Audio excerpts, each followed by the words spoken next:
With a reminder that the actions taken this evening will focus on our students and their achievement.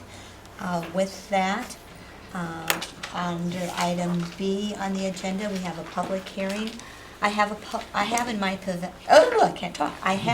possession an affidavit of publication showing that the notice of time and place of hearing for the 2015 Central Service Bus Garage Roofing Project. This notice was published in the Waterloo Cedar Falls Courier on January 29th, 2015. The board will now hold a hearing. At this time, I would like to ask if there's anyone in the room that would like to comment on the roofing project.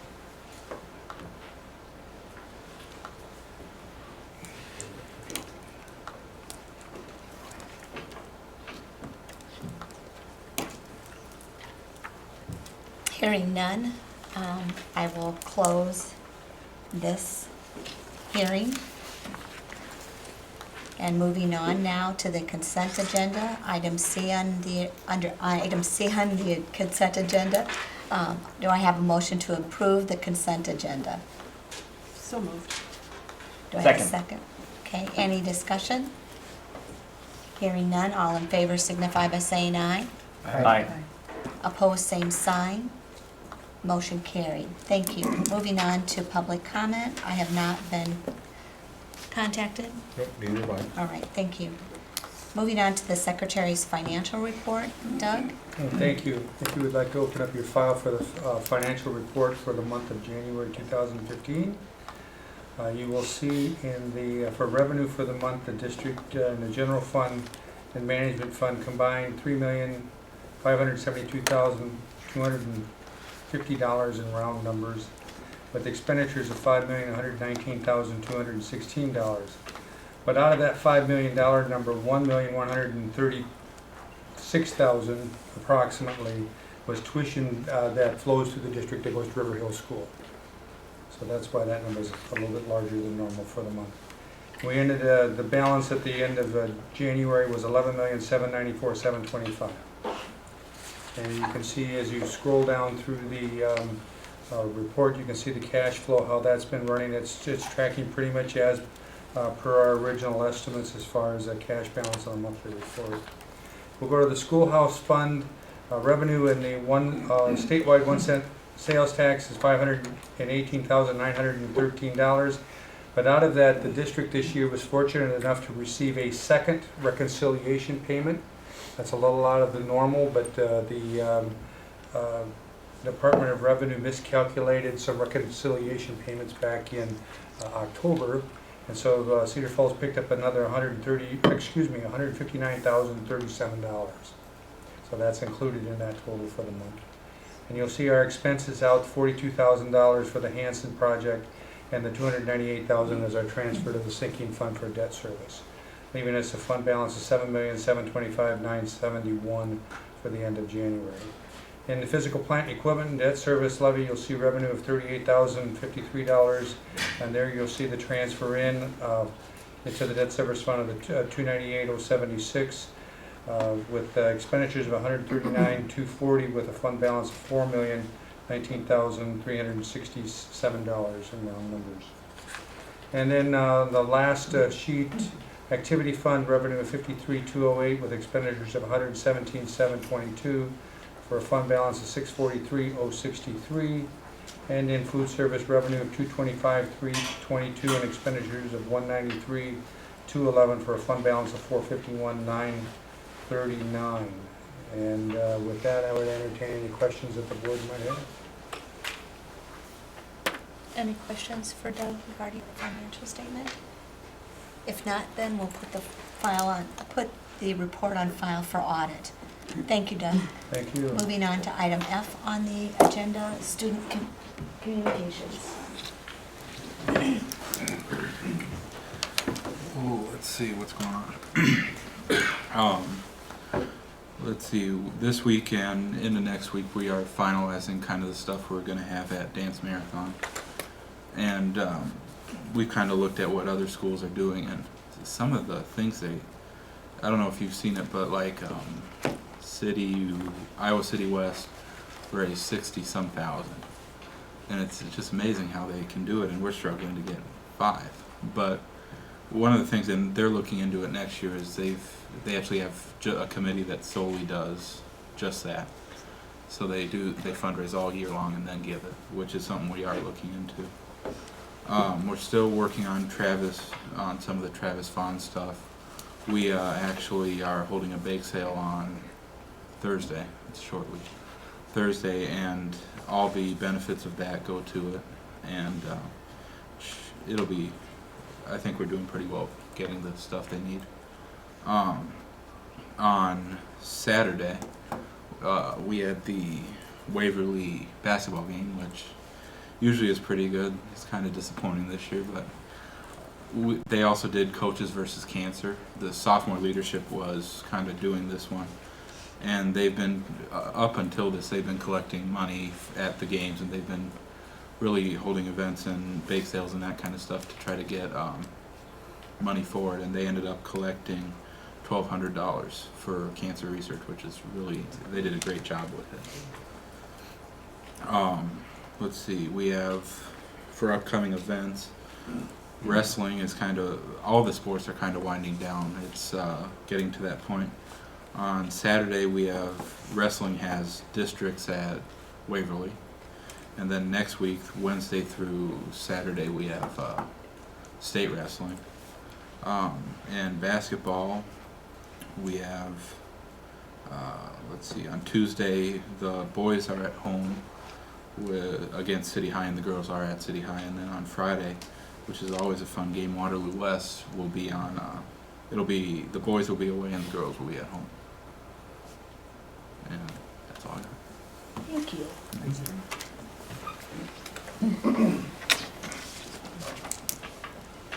Moving on to item G on the agenda, RSP report. We're excited to have both Clay and Ryan back this evening to work with us and kind of walk us through some of the potential next steps. So thank you very much for being here this evening again. Thank you. Again, as we said last time, it's a pleasure for us to be here, and really an honor to be able to work with your school district. Hopefully you had a little chance to do some of your homework that was assigned to you, and that's what we're going to be working on pretty much tonight. But you know, what we're trying to do is to come in and to be able to help you meet the educational goals that you have in planning for the future, and certainly a lot of that has to do with your facilities. And tonight we're going to focus on things that are going to help you get there through the use of your committee that you'll have, and the work we'll do tonight is going to be very helpful for our committee. The agenda tonight, just a few introductions. I know some of you weren't here at the last meeting. We want to talk, just refresh your memory again, as we will at our committee meetings each month, about the boundary process and how this all flows, and what the dates will be, and what the last meeting will be, and when this will come to the board, which is in May, for, we hope, approval. And spend some time with going over the baseline data that we're going to create for the committee, and then talk about some of our next steps. Just want to talk basically again about our presentation goals. You know, what we want to come out of tonight's meeting is to have information that's going to be helpful in the committee process as they attempt to do their boundary work. And secondly, again, we want to remind the board and remind everyone that how important we believe it is as an organization for this to be a transparent and open process as we go through it. This is very, very important. How many people do you think are going to be interested in the elementary boundaries? There are going to be a lot of them. They're going to be interested in what happens at the end, the decisions you make, but they also are going to be interested in how the committee got to those decisions and what was taking place. And so we'll also talk about this at every committee meeting, that we believe it's very important that this be a transparent process and very open with everyone involved, including the press and the folks that are going to be covering the meeting. Just by way of introductions again, I want to introduce Ryan McKay. Ryan is a senior planner, and he's going to be one of the point men on this project. Obviously, there's a lot of committee work that goes on, but there's a lot of data that also has to be taken into consideration, and Ryan will be in charge and will be doing a lot of work with that. Again, our company's been around. We've been around for a lot of years. I've had a lot of success in what we do, and we've worked with a lot of districts in Iowa. We provided a map for you, but we're a Kansas-based company, but we do a lot of our work here in Iowa. Want to just talk about the boundary process with you, just for a refresher, so that we understand again kind of where we're at. We're at the top of the chart. We're at the first meeting tonight, and the meeting tonight is to develop baseline data that the committee can use as they go out then and start to do their work. In essence, we're setting some criteria and some priorities that the committee will use in going about their work. And so as they create maps and they create these different scenarios, they will always be coming back to how well does that shape up with what the board had talked about as priorities for this project.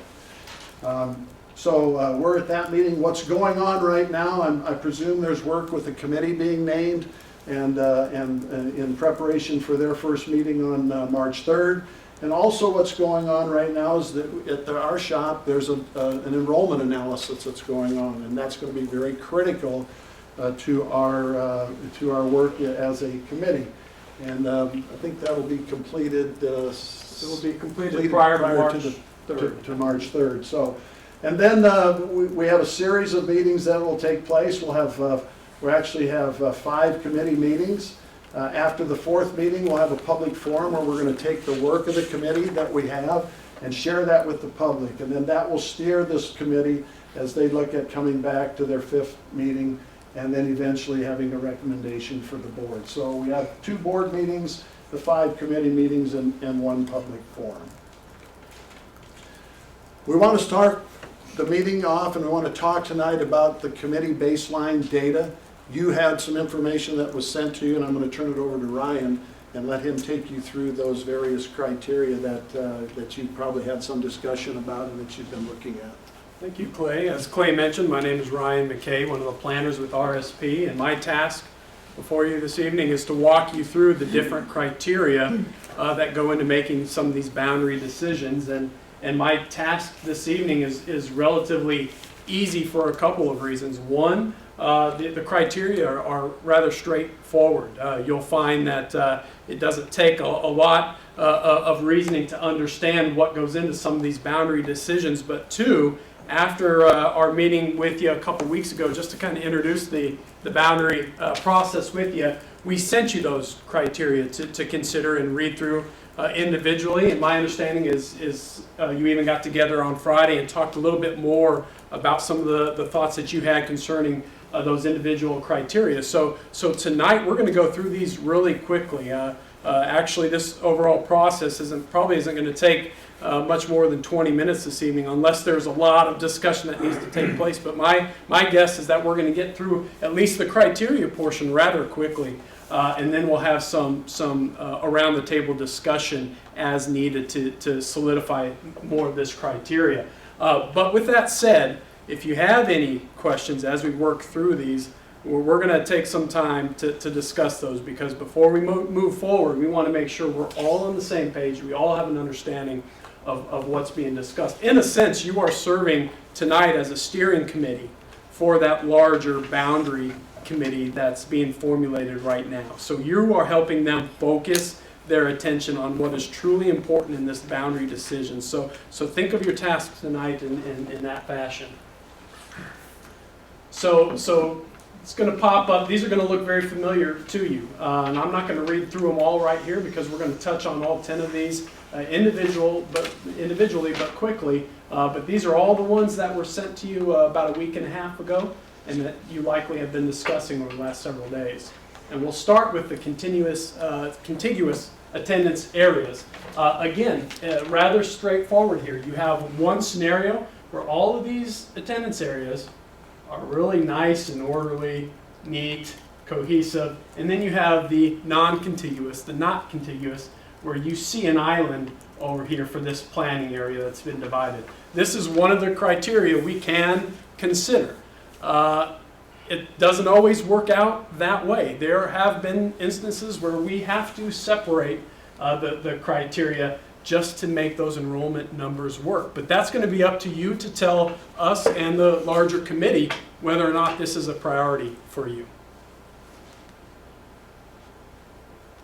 Demographic considerations. As we look at the district as a whole, obviously we have different portions of the community with different socioeconomic considerations, different demographic considerations, and focusing certain socioeconomic profiles or demographic scenarios within one or two facilities tends to overburden those facilities. So one of the things we look at when we are looking at the attendance areas and trying to make those planning areas work within the enrollment populations is how are the demographics playing into each one of these facilities. We really do want to broaden the burden, if you will, of some of these demographic impacts so that it's not carried by one or two facilities in the district.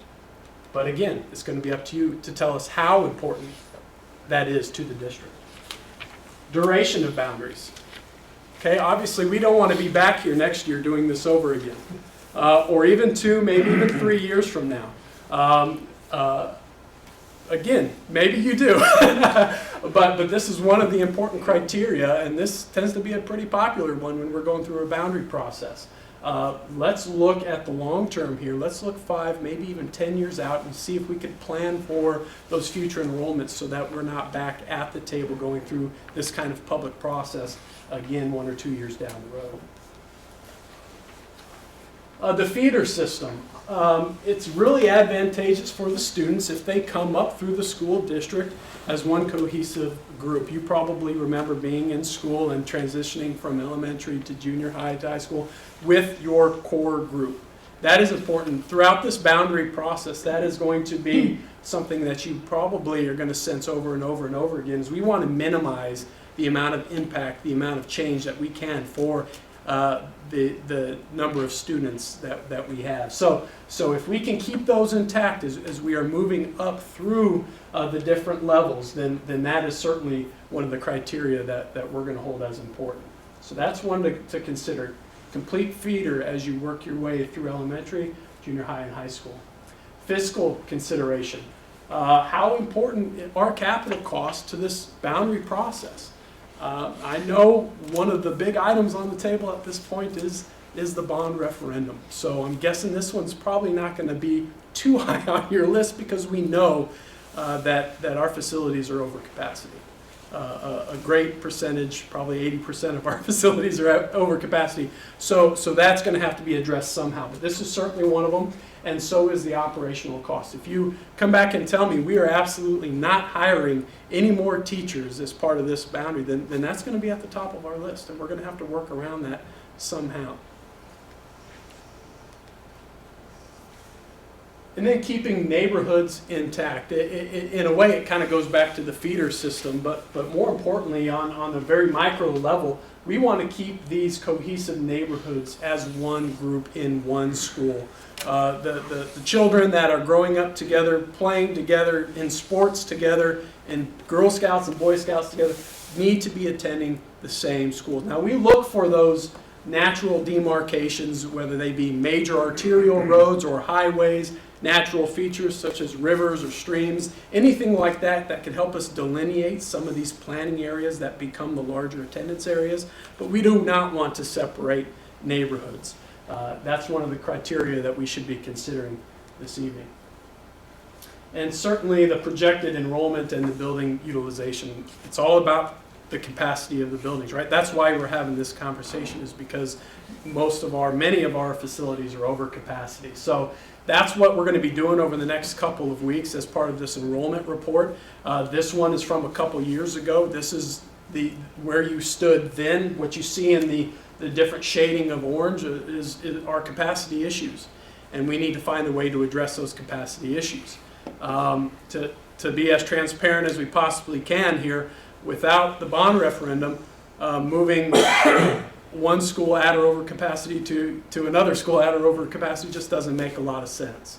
But this is certainly one of them that needs to be addressed, are the projected enrollment for 5, even 10 years down the road, and how that is impacting individual facilities. And then certainly students that are impacted by the boundary change. This is something, as we start getting into the database and looking at the numbers in the planning areas and in the overall attendance areas, as we start moving those boundaries around a little bit, our goal should be, and again, this rests on you, but our goal should be to minimize the amount of students that are impacted by this change. So we know exactly, because our planning areas are so small within the district, we get really down to minutia with those planning areas. They're so small that we know exactly how many kids we are impacting when we move a boundary 1 or 2 streets over. And so we can look at those scenarios and see how they play out and try to impact the least. Now, it may not be the absolute least, but we're going to try to impact the fewest students we possibly can. And then transportation considerations. There are a lot of factors that play into this one, but ultimately our goal should be the amount of time students are in transit from home to school should be minimized, whether that's on a bus or in a family car, whatever it may be. And so again, road classifications plays into that. Where in the community exactly, and what are some of those natural barriers that come into play with transportation. But this is also an important consideration before us this evening.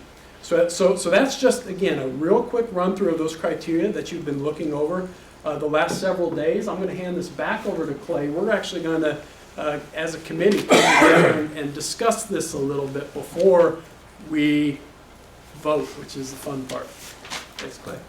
Hopefully, you've had a chance to look at these prior to, they were sent to you, and you've had an opportunity to dive into those, and given you a little brief overview tonight.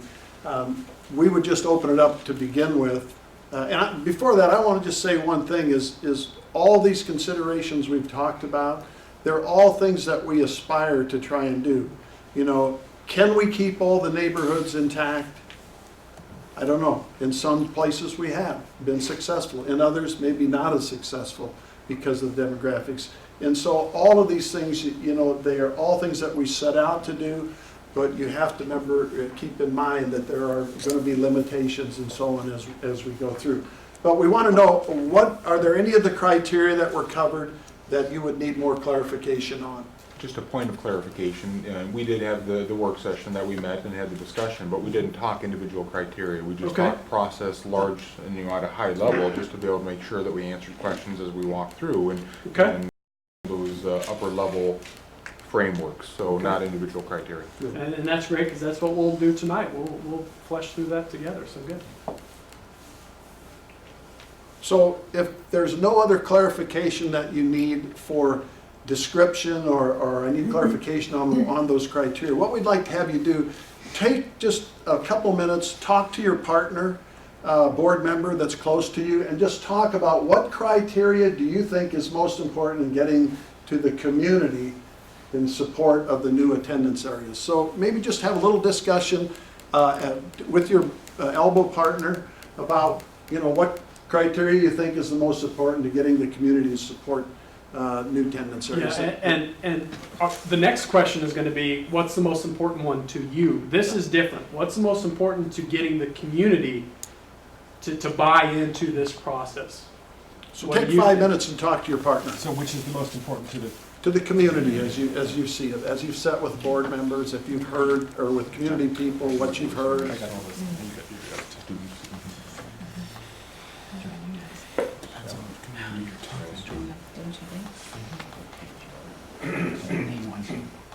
You got pick one. Are you entering in?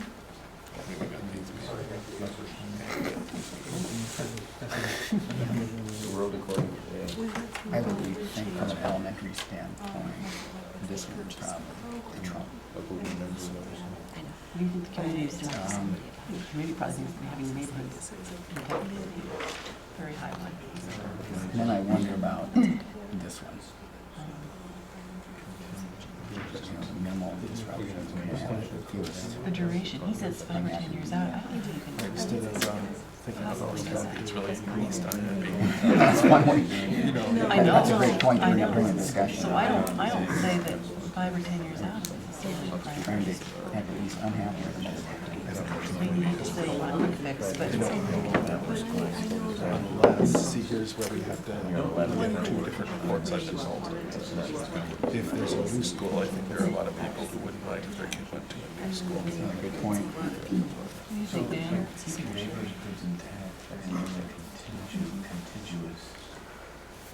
So I would say, in case bond passes, this is not that hard. Right. I agree. So then, What does that mean? well, let's, Students have to be bused from one attendance area over just starting from the top. to get to their. I don't think this one's, most people have Oh, thought okay. about that. I'm a little worried about, I don't know what to think. This one's another one they haven't thought about, probably, which is important to me, but that's something. They just assume it's gonna be this way.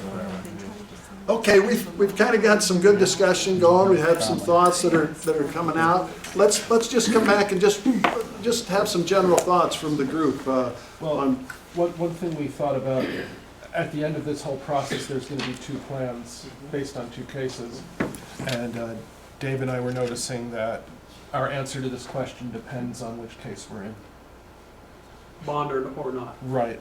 If the bond passes, it's probably going to be a different answer than if the bond. Okay, all right, well, let's hear them both. So if the, Yeah, just any, if the some of bond your thoughts. passes, it might be more apt to be a capital-related issue. If the Sure. bond doesn't pass, then it's gonna be the number of students that are affected by the change. That's as far as we got. Okay, Needs more discussion. okay. People probably aren't going to be as upset if their kid moves into a brand new school. We also talked on Friday that we aren't necessarily looking for 10 years. We are looking for, maybe, we talked about maybe we'd have to meet every 2 years, whether there'd be a change or not, but every couple of years we have the committee review it.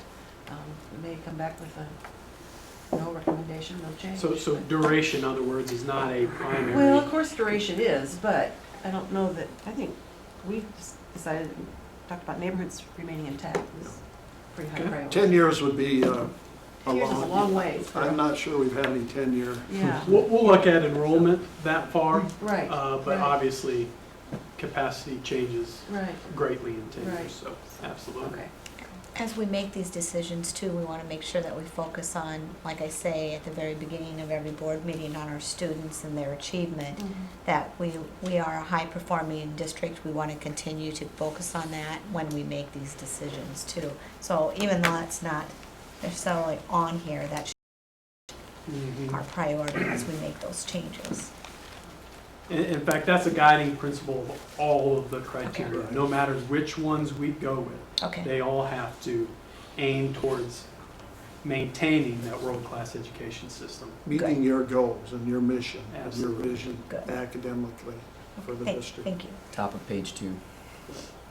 Any other things that come up just in your talk with side by side? But the community, again, If by default, we chose keeping the neighborhoods intact, does that then, I guess by default, remove the non-contiguous portion of it? Not necessarily, because the neighborhoods we're talking about is small, very small geographic locale, if you will. We may be able to keep this neighborhood intact and this one intact that are attending the same school. Okay. You know what I Sure. mean? Okay. So the contiguous would be immediately adjacent.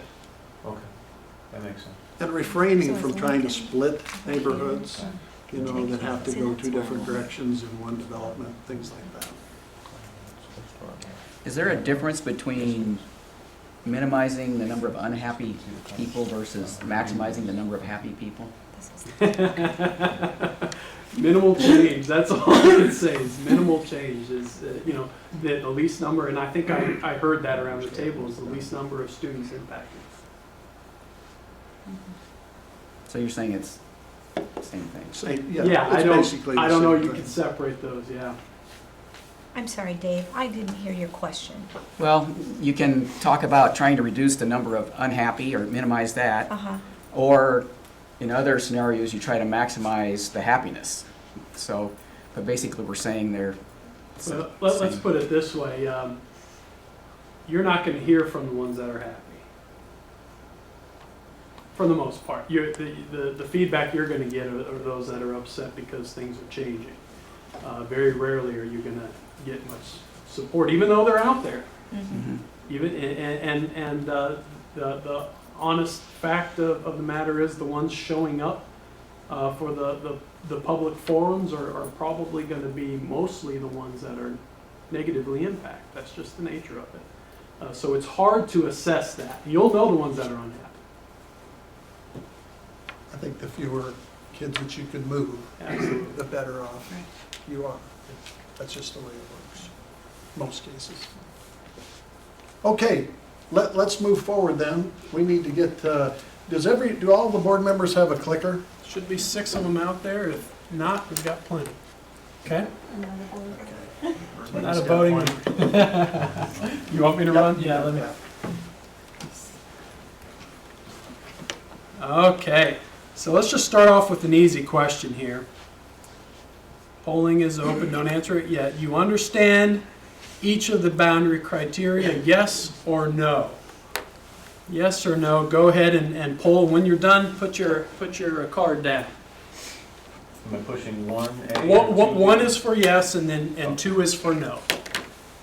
And if we need to redo it, I could reset the question too, but this will tell us whether you understand the technology or not. You might be done for tonight. Yeah. Okay, I've got 6 responses, so I'm going to go ahead and close polling here. Perfect, that's what I was hoping for. Okay, good. This means we're halfway done. I lied. All right. So there's going to be one response to this. Everybody gets one response. Okay. This is to you individually, personally. Which of the boundary criteria do you feel has the greatest importance? You're only allowed to choose one here. 1 through 10 on your keypad. 1 through 10. Can you read those? Yeah. Can you read those? Okay. Take some time. When you're done, set your key card down. Polling is open. Is this for both cases? We will. This one is assuming the bond. Oh, assuming the bond. This is assuming the bond. I voted before. You can change I your don't vote. think it matters to me. Probably not. You absolutely can change your vote too. Want to change it? Okay. Want to change it? Got 6 responses here. Let it tally.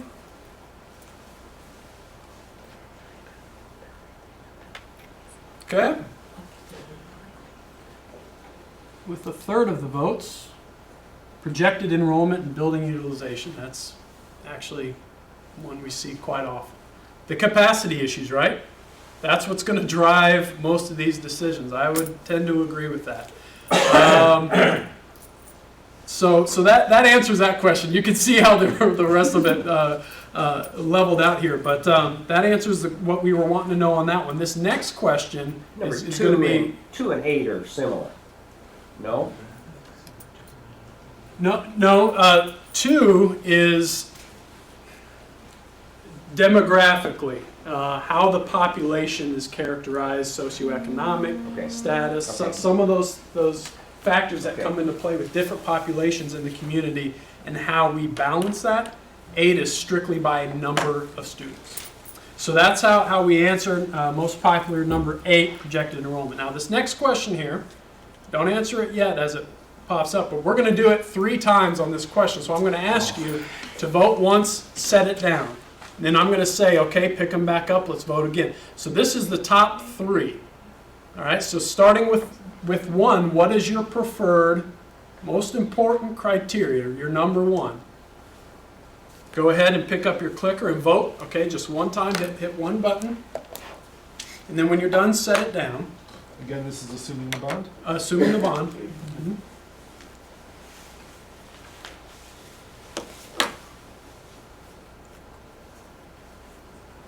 Wait for one more to come in. Okay, all right. Now pick it back up. What is the second most important to you? To you personally, individually, what's the second most important criteria? Again, as Clay was getting at, every single one of these is important. And I would say to almost every district we've ever worked with.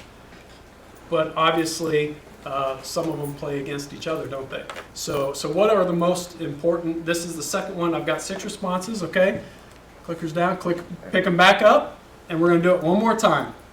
What's the third most important consideration?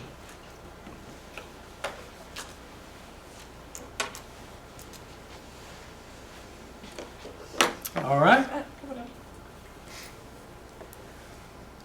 All right, let's see what we got.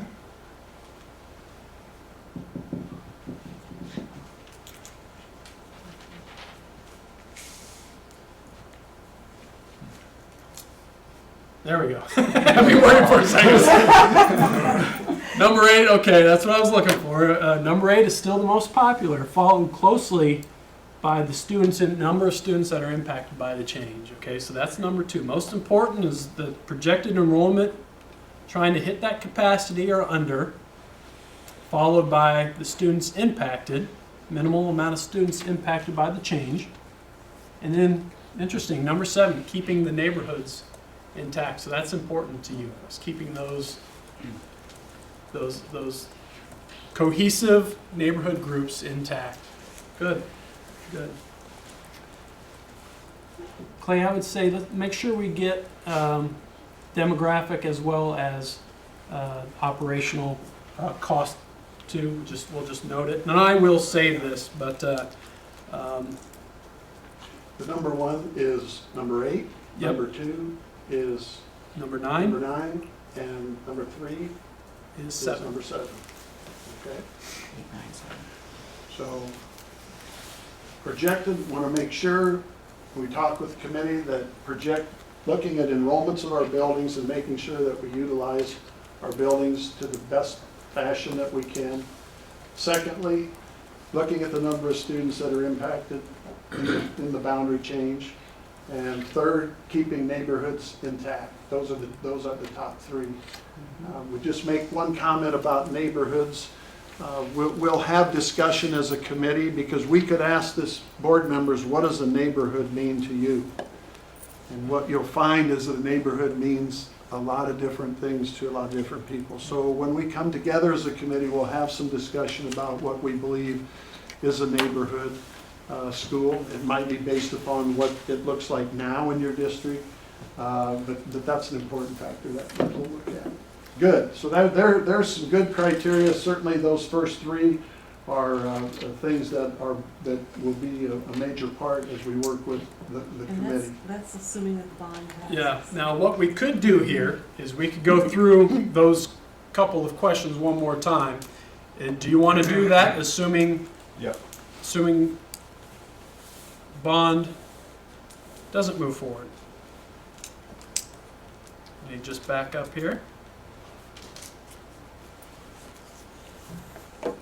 Our work with the committee will be, I would project that it will be in the fact that we believe that the bond referendum is going to pass. And that's the kind of work that, as we'll move forward. I'm thinking in most cases, I'm not sure how these criteria will change. There may be some difference if you didn't pass it or you did or didn't. But we can take a second vote if you'd like. Yeah, I think it would be. The boundaries are going to be different. I think it would be interesting to see how many of them are similar. So we're just resetting the questions here. Okay. All right, polling is open for the number 1. Okay, this is assuming that we move forward without any additional capital to build a new elementary facility. Okay, so in a sense, status quo with the facilities that we have today, with the brick and mortar. What is the most important moving forward with what we have today? We got 5 responses in. Waiting on one more. It will only let you hit it once, so if you may try to hit it one more time, just to make sure. There's 6 right there, okay. Second question. So this is going to tell us, and that's good that you wrote that down. We are going to save this presentation, but we'll save to the last. So, all right, there you go. Capacity issue. Obviously, that's all we have to work with, isn't it? Yeah. Capacity is number one. So how, with remaining capacity we do have at existing facilities, how do we try to get the numbers of enrollment to work? Now, we will still be over capacity, but how do we lessen that strain, I guess, is what I'm drawing from this. 9 is again, students impacted by the boundary change. Okay, and I would agree with that. So, next one, okay, this is assuming no bond. Just let it reset here. Uh-oh.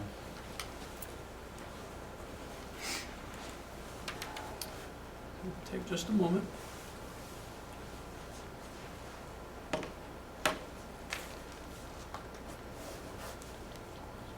While that's loading up, again, we'll vote 1, we'll set it down, we'll vote 2, we'll set it down, we'll vote 3, and then we'll tally. Almost there. All right, polling is open. With the existing facilities we have today, moving forward, what's the number 1? Got 4 in, 5.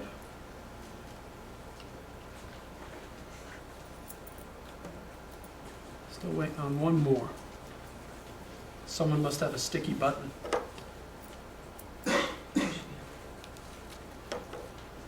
Want me to push it Can I again? push it again? On this question, Isabel, if you push it again, it's probably going to give you that second answer again. Do you want to clear it and do it over? Yeah. Let's give it a shot. Yeah, these multiple answers. Okay, now I can reset it. Give you a sneak peek, didn't it?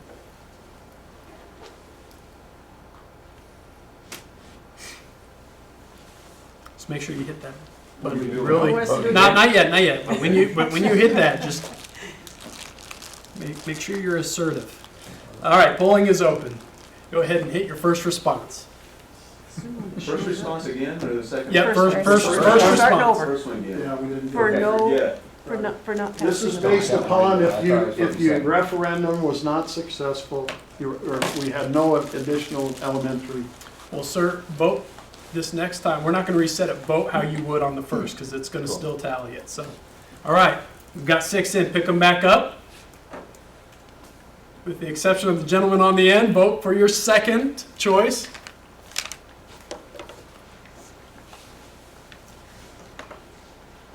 Okay, I'll roll in.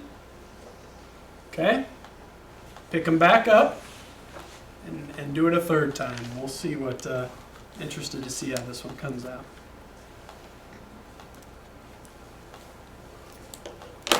All right, we'll go ahead and close polling.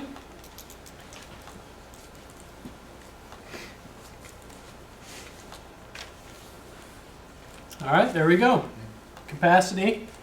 And then number 9, which is what we found last time. And close third is neighborhoods and tech. So not much different, is it? Now, we had a lot of we had a lot of other criteria that seemed to influence the boundary process than before. But and the really the second and third are not that much different than some of the other criteria. So what'd you say they were? Yeah, I don't think you were. I heard the same thing you did. So- Yeah, so I the don't think you said great- it right. Number 8, which is projected enrollment, the Right. capacity is the first choice. Right. The second most popular, most important to the group is number 9, which is the students impacted. And then the third at 11.7% is number 5, which is, oh, I'm sorry, you're right, capital expenditures. So if we decide that because of capacity issues, maybe we need to add temporary structures or expand existing structures to meet that capacity demand, that probably becomes so. So I'm glad you pointed that out. That's an important distinction. All right, Clay, I'm going to hand it back over to you for the community values piece. I'm glad you said it. This is an addition to the criteria, and then we're going to have another roundtable. basically, we've talked about the criteria that we're going to move forward with the committee. But are there other things that you as a board think that are important for the committee to know or to consider or to be able not to do or to do as we move forward in this process? So what are the areas you want the boundary committee to consider in their analysis of future attendance areas beyond the prioritized criteria? And these are just some examples of things that have come up. Okay, so you know, we're not just going to set elementary boundaries for 2 or 3 different schools. It's going to be a comprehensive thing in the whole district. Well, we're talking about that here. What about grade configurations?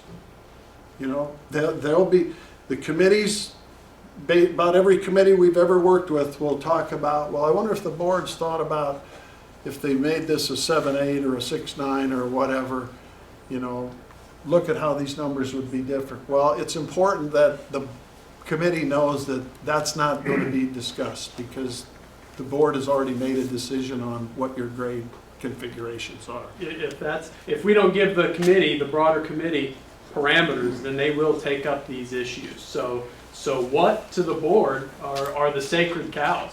What are the untouchables? World-class education, obviously, we all think that. Right. Yeah. And again, these are just, you may have special programming that needs to be in a certain building or something like that. Just best use of your facilities, educational programming considerations. You know, we approach this that the quality of education is going to be the same in every building. I mean, that's our goal. And hopefully your goal too, is that we're going to provide a world-class education for our students in every building, regardless of how the boundaries come out. So we may need to tell that committee, we can't make decisions that maybe 1 or 2 of our other facilities are going to suffer because of the greater good. No, what we decided as the board is that all of our facilities are going to be at the same educational standard, and it's going to be a very high standard. And so that's an untouchable. So again, those are just some ideas. You know, what we want to do is talk about you as a group to think about this. And so as a group, we just need to have some discussion. It would start off by your elbow partner again with these questions. What are the items that the committee cannot change as you see? Are there some certain things that come to your mind that the committee should not deal with? And we have some questions we're going to ask you when we're done here, and that's going to clarify more of it, like about grade configuration and things like that. But are there certain things that we don't believe that the committee can change? There may not be things that come right to your head, but if there are, we want to talk about those. What are the items the committee can consider in their recommendation? I think through setting the criteria, I mean, that does a lot of that. But there may be certain things, you know, we're not aware of. There may be some sacred cows that need to be a part of this or may not need to be a part of this. And then, I don't like the word minefields, but are there any certain things that the committee should be aware of as they get to their work? Certainly one of them is that this bond issue could pass. We hope that the bond issue will be successful and this is what will happen, but the committee also has to understand that if we're not successful and able to build another elementary school, then we have to keep that in consideration too. So talk to your neighbor for just a minute and then we'll answer some questions. And the 20 minutes that we said we'd be here has been a little bit longer than that. Yeah, we went through it twice. Start with what are the items the committee cannot change. I'm suffering from a lack of context. I agree. Because we went through it already. And I wasn't here last time. having boundary committees. We didn't discuss this. Yes. Scoping. That's right. I'm not part of your group, but I was going to suggest, because the facility committee made that recommendation, that's I wouldn't touch it either, Right, I agree. because they've done their work.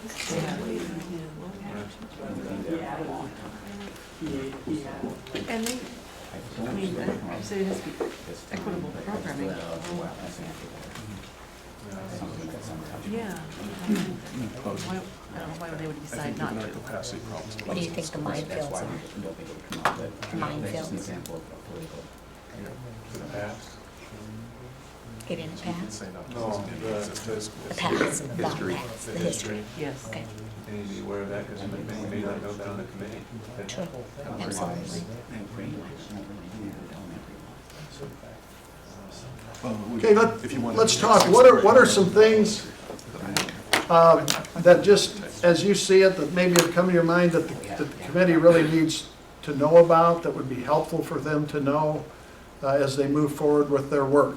Are there some certain things that the board feels that they should know or should take into consideration? On the other hand, are there certain things that you believe that they shouldn't touch or they shouldn't be involved with in terms of this process? I guess one thing that this group of us, four of us, that maybe they should be aware of the history, at least, of the previous boundary realignment, and just that history. That will give them some perspective, maybe. Okay, so some history of how we got to where we're at Yes, and what's happened in the past. yes. Typically, what we'll do in that first meeting is we'll call on the administration to give a short, 10, 15-minute little presentation that gets people in the context of their work. So, yeah. I think one thing that they should not deal with is the grade configuration. Okay, That was decided by the Right. previous facility committee, No, the district facility. district facility, sorry. Okay. when was that? A year ago? Yeah, A year ago? and they looked at a lot of different data for Good. that. Well, and I know when the facilities committee just came back the last time too, they talked about that, Right. decided that they didn't want They were not to recommending make a that. change with That's that right. either. And they So, based it on, they did a lot of research Yes. to come to that conclusion. Takes that right off the table. Right. Yeah, that's something that usually comes up. And I would presume you may have some people in this committee that might have been on the facilities I committee. think having a boundary committee come up with that decision is not good either. Right. As a former superintendent, I could probably comment. Any other things that come to your mind, just in terms of values, in terms of things that you as a board believe that the committee ought to be aware of, and as we move forward in this process? Typically, there's not a lot of things. The history thing is good, that they Well, get the some history thing, background. I'm hoping will address the third question. Yes, that's kind of why, I think why we Yeah. said that. Anything else, Doug, Dave, that you two talked about? Well, there was, and I think it's fairly obvious that we're not interested in closing any of the existing facilities. Great comment, Correct. though, yes. Okay, that is good, very good comment. So as a board, you're interested in keeping the facilities open that you have now? Absolutely. Correct.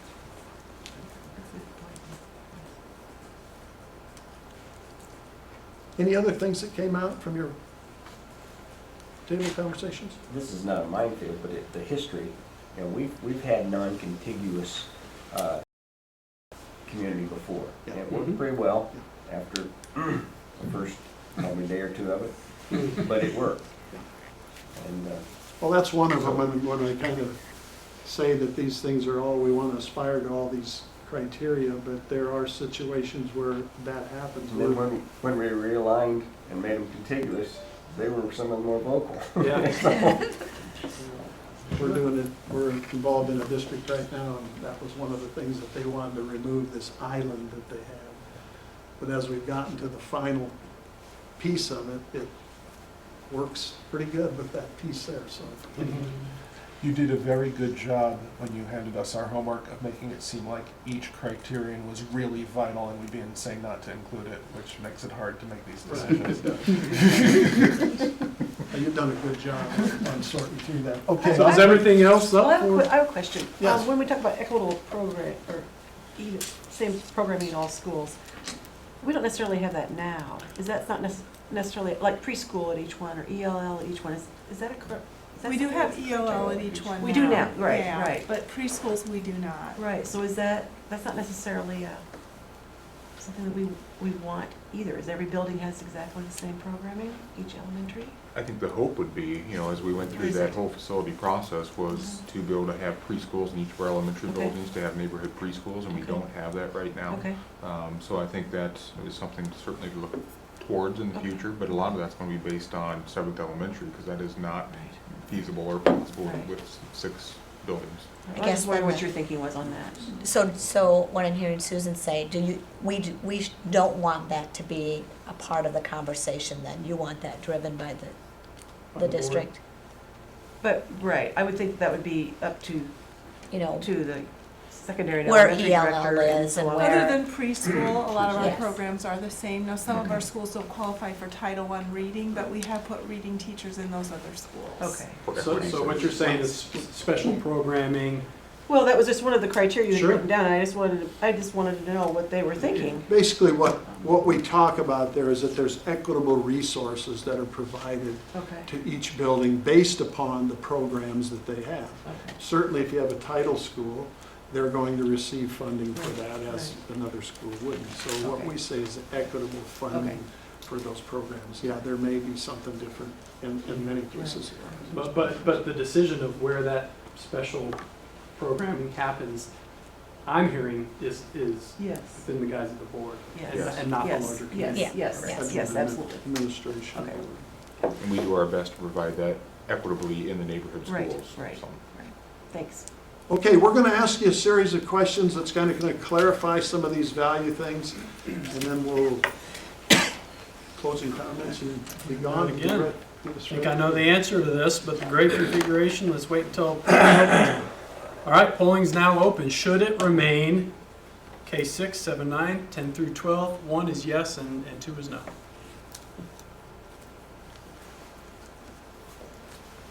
Okay, let's see what we got here. Perfect. All right. Okay, the elementary boundary changes can be comprehensive. Here's what we mean by that. Is it okay for the committee to determine that all elementary boundaries are up for discussion, as opposed to trying to limit it to just 1 or 2 boundaries? Are all of them up for discussion at this point? 1 for yes, and polling is open. 1 for yes, 2 for no. Can we look at this comprehensively? Can the committee approach it that way? Polling is closed. Okay, we've got a consensus there. You guys talked about this already. Okay. Junior high, I think I could skip right through this one because if you impact one, you impact both. So we'll just go right past this one here. Okay, should the administration be responsible for school transfers, or can the committee take part in that discussion? I don't know what you mean. What's that mean? Well, transfers between buildings and so on, it's really not, it's not a board matter. I mean, I think this is pretty much a given also in the fact that's going to be the responsibility of the administration. Right, it's not a committee matter. So in other words, if Transfers there wants to between- be, what is intra-district transfers, is that something? What is your policy now? We have admin regs based on policy that dictates how students can request to be transferred from one building to another building, and we have it pretty well confined that it has to be specific needs to be able to address that, mainly due to the fact that we don't want to fail to plan strategically, and we want to keep our neighborhood schools intact. So I think what we're saying is this just is an affirmation that the committee understands that there is this transfer policy and that the administration will be responsible. Go ahead and select it that way if you'd like. So you're just telling us vote yes. You won. We'll save this presentation, so vote 1. We call them rule exceptions if that helps. What's that? Yeah. We call them rule yeah, right. exceptions. There you go. And grandfathering factors into that conversation if things happen, so absolutely.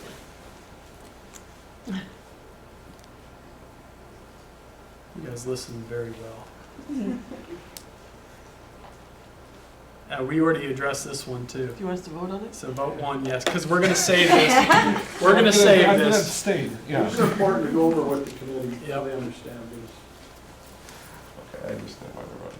And we'll be able to go back into the record and see. That fits into Susan's question. Yes, that's exactly what I was asking.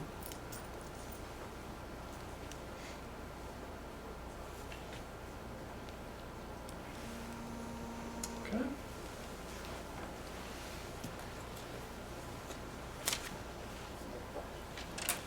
Clay, I'll let you take this one too. Yeah, This is a special. This would be out-of-district students, and I'm not sure what your policies are on out-of-district students, but basically, what we're proposing is that those kids would be placed where the capacity is available. And that's something that the administration, I'm not sure how you do that now, but It's our policy now. you know, where do you put your open enrolled students?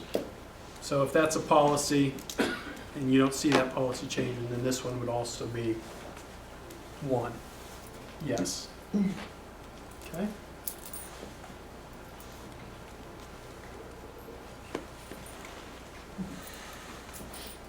All right, school with future new developments. We're talking future residential developments in the community.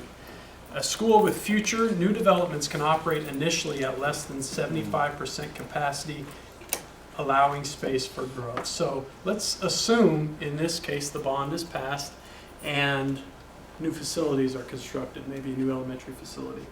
Is it acceptable to the board here tonight that that school, for the indefinite future, can operate under capacity? So, is there a difference between under capacity and 75%? Is there anything specific about 75? 75% is the balance of the resources Mhm. by the number of students and providing for the administration, for the faculty, to allow those services to take place. That is the sweet spot, is 75%. Okay. But in new facility, Mhm. it may be the desire of the board to allow for that growth to happen over the next 5 years. Or when that new facility opens up, assuming it does, do we automatically try to get at that, at close to that capacity? So at that point, we may be talking 80 to 85% at capacity. But that, wouldn't that be based on where the growth is or where the student population is? It would, but that's going to determine how we draw the boundaries of those attendance areas. If we decide that we want all of our facilities now to be at, let's just throw out a number and say 85 to 87% capacity, then we'll draw the boundaries such that they all feed into the schools that way.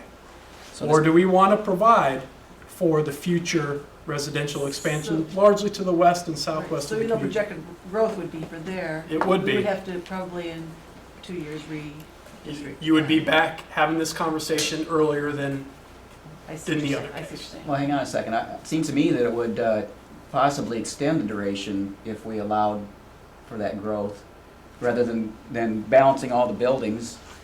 And then when that area starts to grow, then rebalancing again. Well, no, you're absolutely right. We would be spreading that burden of growth throughout the district as opposed to one school area. But that's what we want to know here. Do we want that future growth that is projected for the community to automatically feed into that new facility right off the bat and for the next 5 years? Or do we want to go ahead and lessen the burden on the rest of the district by bringing that capacity up level with it? Which means we may have to go through another boundary process sooner. Sooner rather than later. Right. I don't know how to feel about that. So if you want to, This is A lot a of it tough depends where your new It's a school trick is question. gonna be. There's not a third. That's why I was answer. wondering what other people thought. so if you Yeah. want to lessen Yeah. it, would you say no? If you want to lessen, That question. Yes, you will. oh, Then I'm you so, want so, it. so if you are okay with a new facility being under capacity, under that 75% threshold for a determined amount of time, maybe it's 3 to 5 years, if you're okay with that, then you would answer yes to this question. But if you'd So rather, the trade-off is short-term efficiency versus That's right. length of time until. So, but if we're looking on the maps that we have now, we're basing it off the existing population, or are we basing that map off of what the potential growth is that should be coming in the areas southwest? we factor in what areas of the community are actively growing. if it's growing. Mhm. Okay, so if the new elementary goes southwest and you're expecting this many new homes and these number of kids, that will affect what kids we might pull into that That's building right. already. That's right. Okay. Well, you're gonna, and in your enrollment report, you will see. Sorry. I mean, our enrollment report will probably run with, or our scenarios for this will be run with, if you have a new school in there, then that will run, and it's gonna show you 5 years what that growth's gonna be like in that. We've got So, a you know, pretty the good question is, do you wanna fill a new school up when you right build it? away. Or do you wanna provide some capacity in that school for it to grow, basically? That's the question. We've got a pretty good idea right now where the growth is occurring and how many units are planned over the next 5 to 10 years. And so looking at that, projecting those enrollment numbers forward, exactly what Clay said. Would you rather fill the facility now or let it remain? This is not an easy question. Polling is, one person is already, and we don't have to have a consensus on that. We don't. But this is going to determine whether or not you want to open that discussion up to the larger committee. Doug, how big of a hit would it be if we were at 65% capacity for 2 years? Well, the cost to operate the building should be based on the square footage of the building. Right. The bigger question is always going to be the number of staff that are going to be in the building. So if we had a climate-controlled building that was 65% full, obviously those unused classrooms would be set at a higher temperature in the summer and a cooler temperature, in the winter, and that sort of thing. But it would be an impact, but I think it'd be more minimal, especially if it's a 3 to 5 year. I would say to you, the cost of operating a half a dozen classrooms empty for 3 to 5 years would be significantly less than coming back and having to build 5 years later due to inflation. In other words, you've got a 2-section building at 65% versus a Correct, 3-section. 3-section. What's going on with other districts that are growing about like we are? What's been the practice?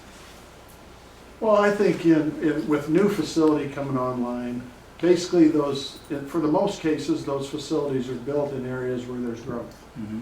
So, we've not talked, I haven't in the discussions about where your new building would go and so on. High growth area. But it's gonna be in a growth area, and so, you're typically not gonna wanna build that building and then fill it all up, because what you're gonna do is you're gonna end up making a boundary change pretty quick. And if we look at the growth for that area, that'll be a much higher percentage than the overall district That's right. growth. It Okay. should be. And it will, when it comes online, it will lessen the burden of the other facilities as we redraw anyway. It's gonna be a I mean, magnet. that's the ultimate goal. We wouldn't be going through this process if it didn't. But yeah, I think this is a good conversation. And has everybody weighed in on this? I'm curious to see. All right, there we go. I've got 6. Clarifying that. Curious to see how this, are we okay with under capacity? Wow. Whoa. Yeah, whoa, look at that. Wow. Okay. Okay, We better stop that's now. great. That's great. It's like we are. Okay, Good job. let's talk about next steps. I don't know if you want to do that one or not. It says, are you comfortable with the content and detail on which the information has been presented? Yes. Last quicker question. Let us know if we're comfortable, if we're all, or do we have to start over? Or do we have to reset the 20? You do 20. We're leaving. Polling's open. Are we all comfortable moving forward? Are we good with some of the baselines that we've established here tonight? Depending on this vote, the only thing I'm not quite certain that you folks may not grasp yet, Yeah. but that is, it's been brought up before, these answers and these topics, if it does pass, and these answers and these topics if it doesn't pass. It just, in terms of comfortability, I'm not sure, in my mind, I thought of it not passing. Well, I was thinking I insisted that we do it twice for that first set of questions. The Yeah, second, I was good. keeping that in mind. Yeah. I don't think anybody's answers would change either way. Yeah. But it Yeah. could. Polling's open, we got them all in there? We're waiting on one. Did we get them all?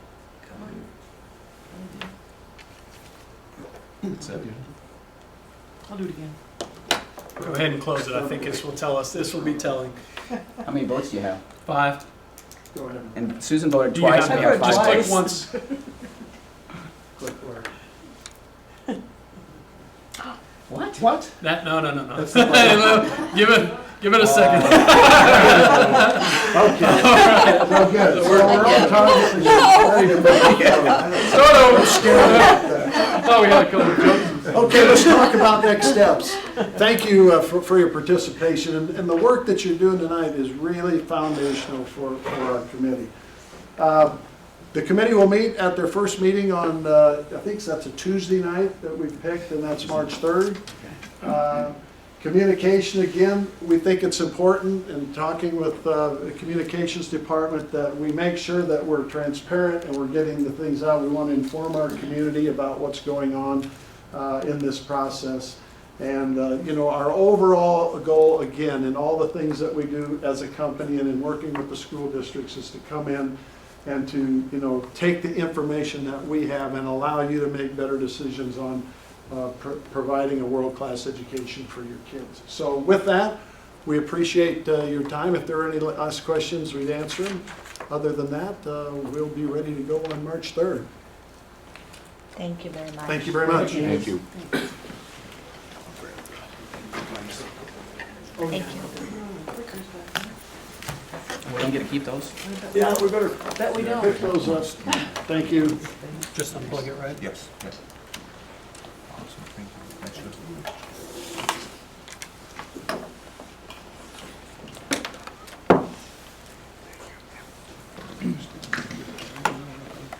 I gave mine to Dr. Pitt. Yes. I gave mine, you gave it to Ryan.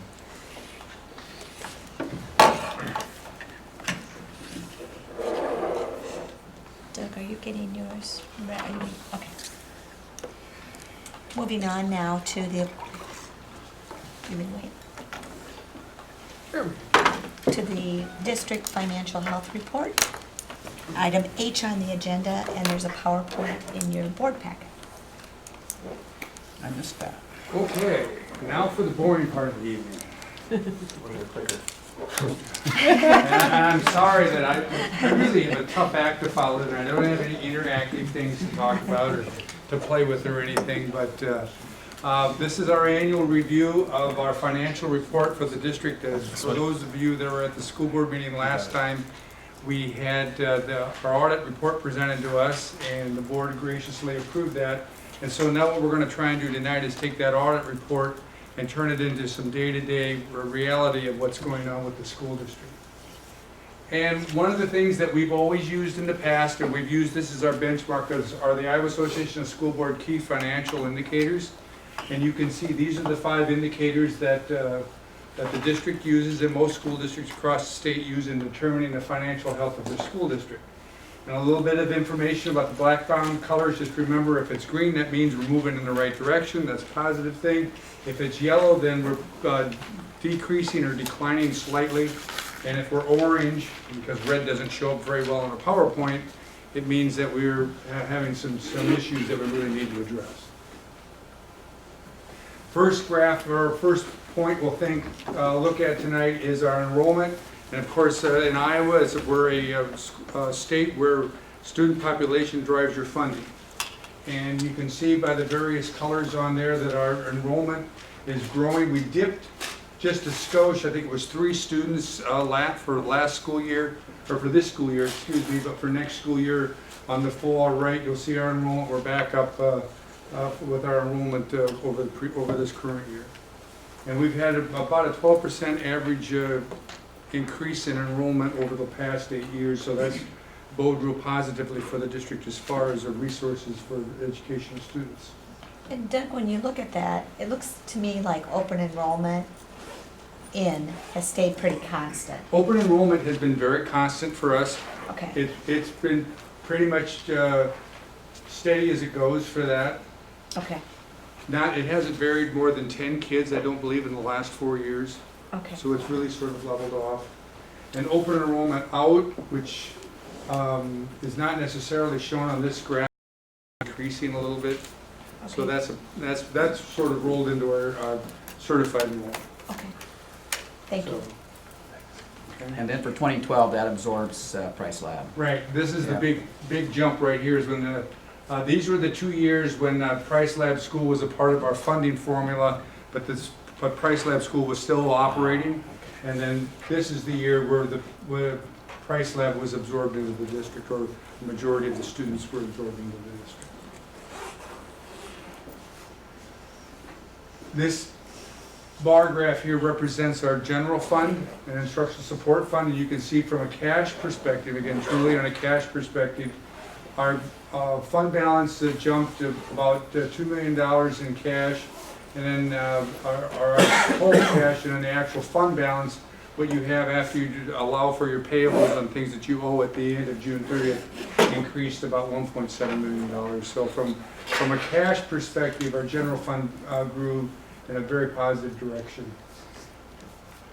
This graph shows us a history of revenue and expenditures in the general fund over the last 8 years, and you can see that for the last school year we were just about $53.7 million in revenue and about $52 million in expenditures, and that trend is continuing to climb from year to year, but we're doing it at a positive rate. Our revenue is exceeding our expenditures. What I do is I break out the instructional support levy because that's pretty important to a lot of people. So out of this 50, these two far numbers over here on the right, you can see that the ISL took in about 2.35 in revenue, and expenditures were about $2 million. The one big difference with instructional support levy is we do allow the buildings to carry over their fund balances from year to year, except for the year that we took the 10% budget cut, where we needed that for cash purposes. But otherwise, we do allow the buildings to carry those dollars over from year to year. What we have here is a breakdown of what our revenue is and where those funding streams are coming from. So you can see for this last school year, just a little over $19 million came to the general fund in property taxes. Another $7 million is local. The vast majority of that is River Hills. River Hills accounts for about $4.3 million flowing through the district. And this current school year is probably the last year we're going to do it this way.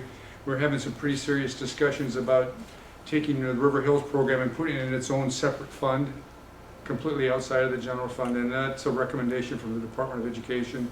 As you recall, we started a consortium with River Hills. This is our real first full year into that, and so this will probably be the last year we flow that to the general fund. And then state aid and other state revenue of $25 million, and the federal revenue of $2 million on the top. This shows it as percentage of total budget. So you can see property tax is about 35.5%. The River Hills, our local other, which includes River Hills, about 13%. State funding is 47%, and then federal is about 4%. That's what it was for this last school year. Expenditures, I sort of break these down in a generic perspective. In instruction, or that would be dollars spent directly in the classroom, $32 million. Here's River Hills right there, the 3.35. And then support services, which is basically health, guidance, media, and some technology, not all of it, but some of it, is the 3.2, administration 5, buildings and grounds 4, transportation 1.25, and then AEA flow through dollars are the $2 million at the very top. You can see where we're at a high level where our dollars are being expended. Which leads us to our second financial indicator, or solvency ratio, which basically is taking our unassigned and assigned fund balance and dividing it by our revenue minus flow through dollars. Because we never really see the flow through dollars anyway. We have to record them, but they flow directly to the AEA. So you can see our solvency ratio continue to climb, which is a very positive thing for us when we go out for bond sales and that sort of thing. Having a positive solvency ratio is beneficial for reducing any potential interest we'd have to pay on bonds and that sort of thing. So it's very important, and we've been continuing to move in a positive direction. These 2 years right here directly tie back to the funding problems that the state had. When you say goal 10%, over the goal is fine, right? there's absolutely no Oh, problem yes, with being. No. you don't want to be down here. Our goal is to. But I'm saying over the goal is fine. Right. There's no problem with that. No, there's no problem with it. Well, yeah, there is. How far do you think you want this to go? How far can it Well, go? we're gonna show you a little bit later what some school districts have. This number, what we have for cash directly affects that. And when we get into budget, we'll start talking about that. We've been trying to build our cash back up as a direct result of the budget cuts that took place here. Mhm. And we're getting pretty close to the point now where we maybe can start to look at maybe throttling back on cash reserve a little bit. We didn't levy a whole lot of cash reserve for this year, and so we'll sort of take a look at that. That'll affect tax rate, and it affects a whole host of things.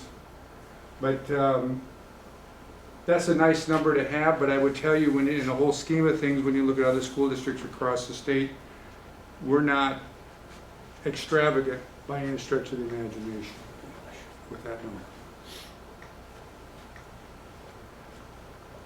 Staffing, which is, a school district is very heavily labor intensive, and so you can see this is our staffing for last year.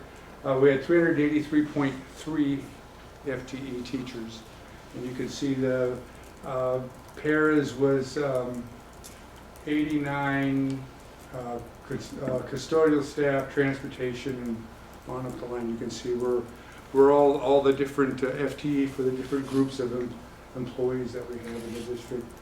And that ties right into our student-teacher ratio. Different people calculate their student-teacher ratios different ways, but this is the way that we've done it since I've been here, and I think Craig had started that when he was here. So our ratio is, we're running pretty just under 13.4 kids per FTE. But again, remember that includes counting media specialists, guidance counselors, and all those folks and special needs staff as well. It does not include preschool students though, however. Which brings us to our third budget indicator, which is probably one of the most important that a school district would look at from year to year, and that's your unspent budget authority. Real briefly, in Iowa, you have your cash that comes in and it goes out, which any other business would have. But in Iowa, we have the concept of a budget authority, and your budget authority is sort of like the equivalent of your credit card. And an example with that would be if you could give your child a credit card and say, you have a credit card and here it has a $1,000 limit, but your child may only have $500 in a checkbook.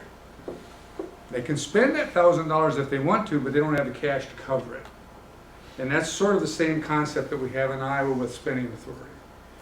Or in our case, our spending authority did grow about $300,000 from the previous year, or just a hair over $9 million now of spending authority. But the key piece of this is our unassigned unrestricted authority. Notice that dropped. Now there's a couple of reasons for that. One of the reasons for that is the fact that we had a larger amount of designated reserve dollars sitting at the end of the school year than we had the last year. The classic example of that would have been the TLC initial grant that districts in Iowa received.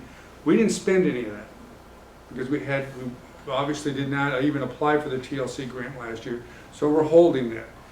Any federal dollars not expended would allow that number to drop. So there's a whole host of reasons. Our building levels had a higher than normal carryover in their BLC accounts and instructional support levy at the end of last year. So there's a whole host of combinations or different reasons why that number would drop, but it's unusual. It's the first time that's happened in a long time. Doug, has the DE ever reset that unspent authority in your long tenure? We've got the trend going there from 3 million to what, 9? And I presume most districts are doing that also, right? It's continuing to grow? Not necessarily. But most are? I would say majority probably. Yeah. So I was just wondering if the DE ever resets that number or the legislature No. Because it can just grow. What they have done is they've done some things with the amount of dollars that a school district can levy for cash reserve, and they tie some of this to that now. Okay, Where before they sort of reduced that down.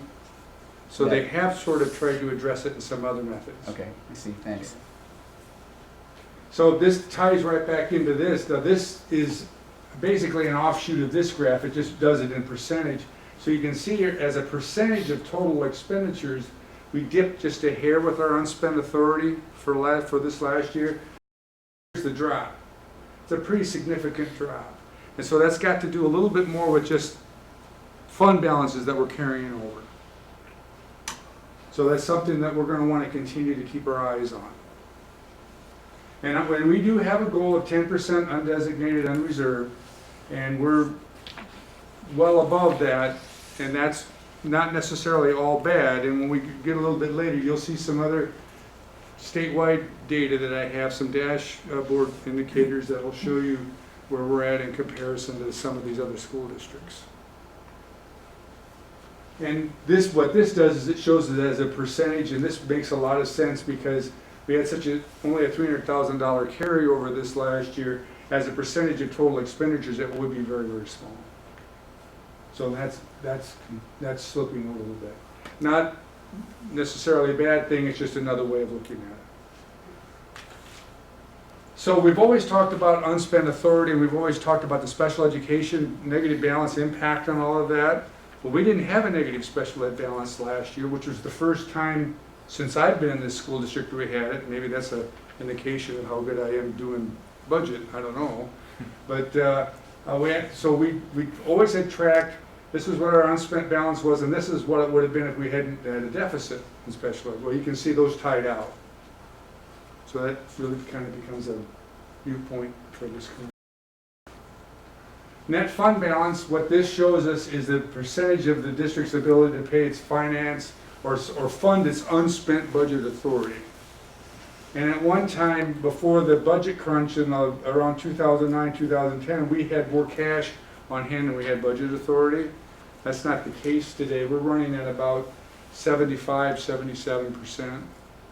So theoretically, it would mean that if we ceased business today, we wouldn't have $9 million sitting in the bank because that's what our unspent authority is. We'd have 78% of that. Okay. Our days net cash ratio, this is a ratio that Craig developed when he was here in Cedar Falls, and what it does is it's an indicator of how much cash you have to have on hand as of June 30th to meet your obligations in the months of July and August. Now, typically, the district receives almost no funds in July and August. Some tuition payments that come back and forth between districts occurred basically in July, but except for registration for the new school year, there's really no dollars coming into the school district in August, and our first state aid payments don't get to us till about the 20th of September. So that's a ratio that Dr. Hansel developed, and in a perfect world, you would have 90 days worth of cash on hand in order to sort of bridge that gap from June 30th until we get to the end of September, when the big first payroll of the new school year is due. And we're sitting at just over 85 days, and that's probably the highest we've been at in a long, long time. So from a cash position, we've been able to do a real good job of being able to build those reserves up. Which kind of ties us right into our net fund balance. This is measures our cash available to cover our non-funded months, and we're sitting about as well as we've ever sat. So from that perspective, that's what I say, from a cash perspective, we're sitting in a much better place than we have been. And this is the fifth dashboard indicator, and this one's a little misleading, so I kind of want to walk through it a little bit. School traditionally salary and benefits heavy, and in a perfect world, you know, they say anytime you're below 80% salary and benefits, you're doing really well in a school district from your operational perspective. Well, officially we're at 79.89%, so we're looking really well. But that's really misleading because you've got all these dollars sitting in here that are associated with the River Hills program. That $3.5 million really skews the percentage. So while we're reporting 74.74, we're really at 80. Now again, after we take River Hills out of the general fund in another year, this will pop way back up and it'll be more of a true picture. That's why we've been tracking it separately. So is that because most of the River Hills expenses are not labor? Well, they are, but they're all contracted labor. Okay. Okay, and this first year right here, this was the year that we made tuition payments to Price Lab School. 2 point some million. Well, that's a tuition out expense. It flows through our books and it actually drives down your percentage because you're taking $2 million out of your pot and you're not putting it toward daily operations within the district. It's dollars being sent someplace else, but and it skews the percentage. Okay. So this looks good, and even at 80%, we are good. I mean, we are, but it's a little misleading when we actually report 74 when we're really closer to 80. Assessed valuation, of course, this goes, it drives our tax rate. It does an awful lot of things for the school district. And you can see that the district's assessed valuation continues to grow. This is the blip that we had situation where most of the TIF rolled off one year and then it rolled back on. And this is where we're going to be for next year, right here. We went up about 1.6% for fiscal 16. And then the red line on the top is the actual TIF amount itself. This is the full TIF with everything. This is the non-TIF. And you can see our assessed valuation has increased 2.5% with the TIF. So